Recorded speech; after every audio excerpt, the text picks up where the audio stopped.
everybody, this is Laura. Thank you so much for joining me on my channel. Today I have a layout that I made using the January My Creative Scrapbook limited edition kit.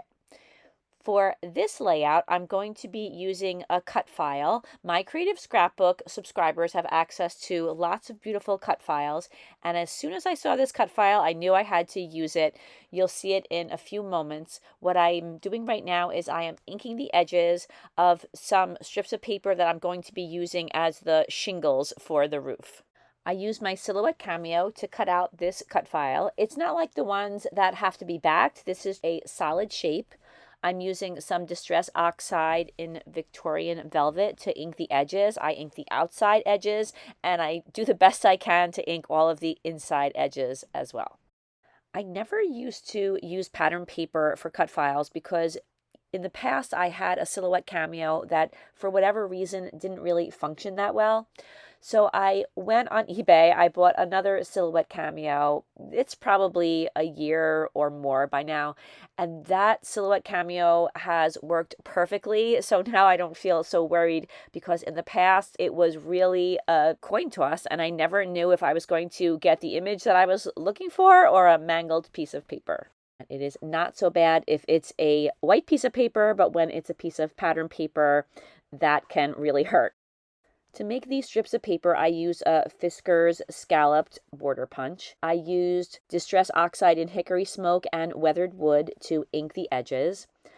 I cut a little piece of the cut file off on the underside of the roof because I'm going to use these shingles instead of the ones that were already there. Then I used the lines that were on my mat and a ruler to draw some straight lines to help guide me in placing these strips of paper straight across the page.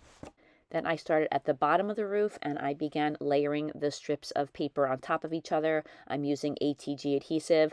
I'm trying to keep the distance between the strips of scalloped paper the same, and I'm somewhat successful, but I don't think that it's super noticeable in the final layout that they're not perfectly spaced. I gently laid each of the strips on the roof because I wasn't sure if I was going to have to readjust anything. And once I was happy with where they were all placed, I pressed down firmly on the roof, and then I used my scissors and I trimmed the excess paper off of the edge. I wanted there to be a white border all around the edge of the house, so I used the offset tool on the Silhouette Cameo and I created a slightly larger version of this cut file so that there would be a white mat all around the outside. I covered the back of the cut file with some ATG adhesive, and then I carefully position the cut file on top of the mat. Because I altered the area under the roof, I'm going to have to alter the mat as well to go along with it. I was a little nervous about messing up, but it really wasn't difficult to use my scissors and cut a scalloped border out of the white mat. The cut file had a doorknob, but I had a different idea for that part of the cut file, so I trimmed that off. I'm going to do some stitching all around the inside of the windows and also around the outside of the cut file. I used a piercing tool and I punched some holes, and I always have my head right in the camera when I do that because you have to be right over the top of the layout to get those holes properly spaced. So I'm sorry that I don't show that part of the process, but I do use 6 strands of embroidery floss. I use white embroidery floss and a very simple back stitch to stitch through all of those punched holes. And I think that stitching on a cut file really adds a nice finished look to it. I used a pencil and just drew very roughly where the outside of the house was going to be on the layout. That really helps me figure out where to put my sprays and modeling paste on the background. I'm using my favorite mixed media paper. I have 120-pound smooth white cardstock. I've already coated it with some Liquitex gesso, and now I'm adding some sprays to the background. I used 2 different sprays on this background. One of them was a Tattered Angels Glimmer Mist that did not have any color indicated on it, but it was this light blue color. And then I used another Tattered Angels Glimmer Mist called Blue Ribbon. I usually use the packaging technique to apply my color to the background. I learned this so many years ago, and it's still my favorite way to add color. Take a piece of plastic, add your sprays to the plastic, and then just squish it against your background paper. I dried the background and then I added additional layers. I also like to add lots of splatters to the background. I think that it makes a really cool effect. I wanted to be careful to just have a halo of this blue color around the outside of my cut file. So I want to keep the color back from the edge because I also wanted there to be an area of white all around the mixed media. I find that it's easier to control the application of color when you use a small piece of plastic. And then I also like to just spray in a small area of that plastic, and that helps me to be able to put the color where I want it. I always want to be able to control where the color goes on the background, but for this layout, I wanted to be super careful that I got it exactly where I wanted it around the outside of the cut file. If there are a few little splatters in the wrong place, that's easy to clean up, but not when there's a lot of color in the wrong spot. So I sprinkled some water over the top of the area of color, and then I rolled my paper towel over the top to lift up some color and make some water droplets on the background. Now I'm using the stencil from the kit, and I'm adding some modeling paste to the area where I put the color. I continued adding the modeling paste all around the area where I have the blue color. I know that there'll be a hint of blue all around the outside of the cut file, and I wanted the modeling paste to be the same. I wanted it to be visible all around the edge, but I'm not applying it all the way to the edge of the paper. And I didn't include all the footage of me adding the modeling paste, but now I have it all around the outline of the house. Now I'm using some watered down white acrylic paint. I thought I would try using this fan brush to see how that worked with adding some splatters. And then I put that background aside to dry, and now I'm working on my title. This title is from my stash. It's an old K & Company title. It says family. It was definitely the wrong color, but it was just the right size and it was just the right word for me to use for this layout. So I coated it with some gesso, and now I'm using some Waverly acrylic paints to add some color to it. I use two different colors. One is called Bubblegum and one is called Orchid. I started by mixing these two colors together to create a color that I thought matched the pink in the pattern papers. And then I used my heat tool. I dried it. Once it was dry, I thought the color was a little bit off, so I remixed the paint and then I put a second layer of color on the chipboard. Whenever I'm adding elements to my layout, I want to avoid having large areas of just flat color. So this title is the same. I don't want it to just be a solid pink. I want there to be some variation in the paint color. So I went back with some white paint and I dry brushed it over the top. And in case you're not familiar with dry brushing, it means that the pink paint was totally dry. And then I took a dry brush. I didn't add any water to it. And I began brushing the white paint over the top, not trying to coat the whole thing, but just in certain places. And I think that that added just enough variation so that the title looked a little bit more interesting than if it was a flat color. That's just a preference of mine.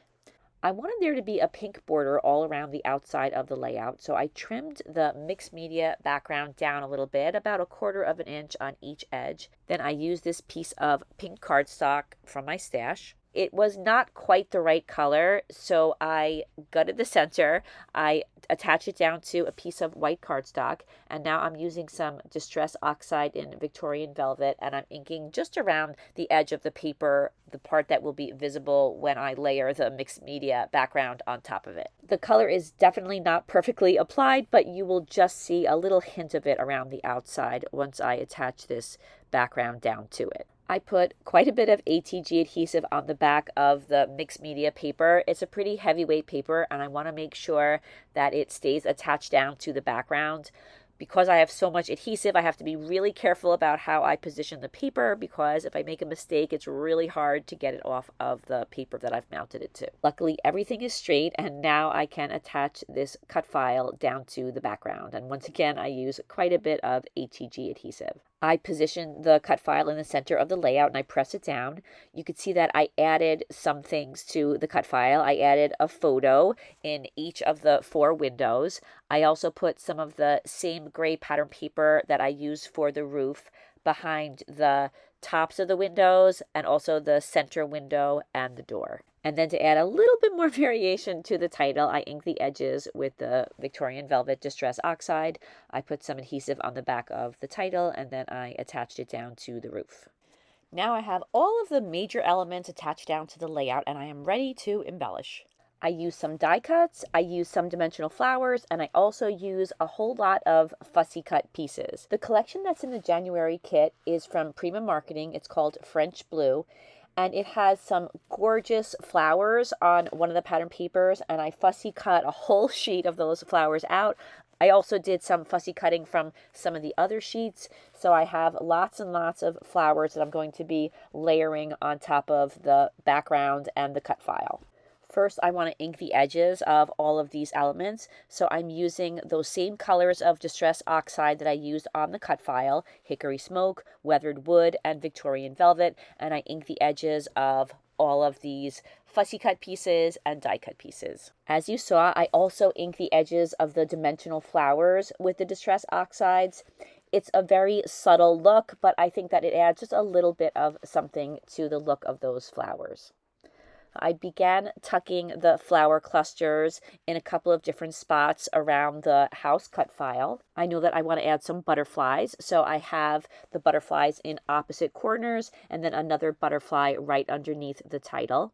I have a large fussy cut piece in the upper left-hand corner, so I thought that I would add a lot of flowers to the lower right-hand corner, so the corners would be somewhat balanced.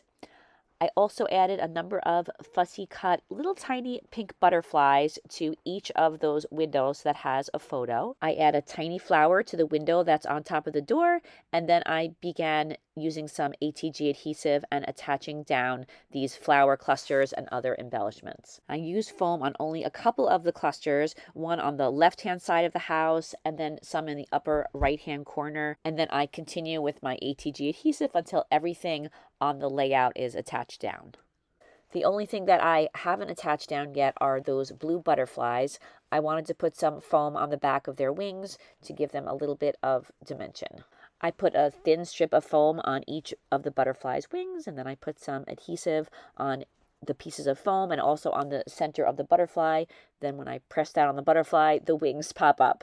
That's one of my favorite things to do because I love when there are some even slight dimensional elements on the page, and butterflies are one of my favorite embellishments to use. I considered popping up those tiny pink butterflies on foam, but then I decided they were a little too small for that, so I just attached them down directly to the page. I used a tiny pattern paper circle that was actually cut out when I cut out the original cut file from the pattern paper. I attached that down to where the doorknob would be. Then I decided to add a tiny little blue butterfly to the window right on top of the door. A few moments ago, I arranged some of the dimensional flowers on the upper left-hand corner by the left-hand side of the title, and then also in the lower right-hand corner. I took another fussy cut flower into the cluster on the left-hand side of the house. And now I'm ready to start attaching those dimensional flowers down. These are rather small flowers, so I'm just going to use my gel glue for these particular flowers. If the flowers were bigger, I would definitely get out my heavy gel medium. Then I arranged the flowers next to the title until I was happy with their arrangement, and I once again used the gel glue to attach them down to the page. I think it's so important to the overall look of a layout to have some elements on the page that are not paper. So I like to add things like pearls and enamel dots to my pages. Whenever I have butterflies on my pages, I like to use thin strips of self-adhesive pearls and place those down the centers of the butterflies. These particular pearls I got on clearance at Hobby Lobby. I will also pick up strips of self-adhesive pearls from the Eyelet and Brad outlet. They have slightly smaller ones that I also really like. I added a couple more finishing touches. I put a white enamel dot on top of the pattern paper circle on the door. I also put a puffy heart on top of the chimney where there's a heart shape, and then put an enamel dot on top of that.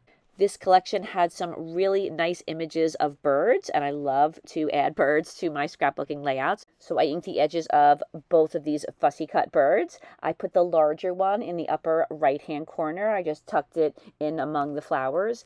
And then the smaller bird is going to go in the cluster that's to the left of the title. if you've been with me for a while, you probably know that I love to add little white die-cut branches into my flower clusters. Sometimes I won't add them because I don't want to be a one-trick pony and just keep adding the same elements all the time. But whenever I do that, I feel like something's missing. So I used some dies by Creative Expressions. They're called berry branches. And I cut out a whole bunch of these little white branches and I cut them into smaller pieces and I tuck them into all of the flower clusters on the layout. It's hard to say exactly why I'm so addicted to them. I think that they add a nice airy element to the flower clusters. I also think that adding little touches of white back into the layout helps to balance out all the color. Once all of those little branches are positioned where I want them, I use some gel glue and I glue them all down. I don't put a lot of glue on them and have them attached flat down to the layout. I just put a little bit of glue at the base of each branch, and then they slightly lift up off of the layout and it creates a little bit of a shadow and just a really nice effect on the layout, I think. Now I'm using some heavy gesso from Finnabair and an old bristle brush, and I'm dabbing the gesso onto the dimensional flowers. I am just putting the gesso in a couple of spots along the edges of the petals and also in the centers of the flowers, not the ones that have the beads in the center, but the other ones. And I think that creates a really nice highlight on those flowers. Again, I'm using a dry brush so that there will be little hints of white instead of covering the entire flower with white paint. I don't want to do that. So that is the very final touch. This layout is complete, and here are some close-ups. As always, thank you so much for watching this video, and not just for watching, but for sticking with me all the way till the end. I really appreciate it, and I really hope that you enjoyed watching this video and maybe got some inspiration for your own crafting. If you are not currently a subscriber to My Creative Scrapbook and you would like to check out what one of their kits looks like, there's a link to my unboxing video in the description box. You can also find a link to the My Creative Scrapbook website. You can check out all of the current kits and you can order a subscription if you would like. I hope you have a fantastic day and I hope to see you again soon. Take care, everybody. Bye-bye.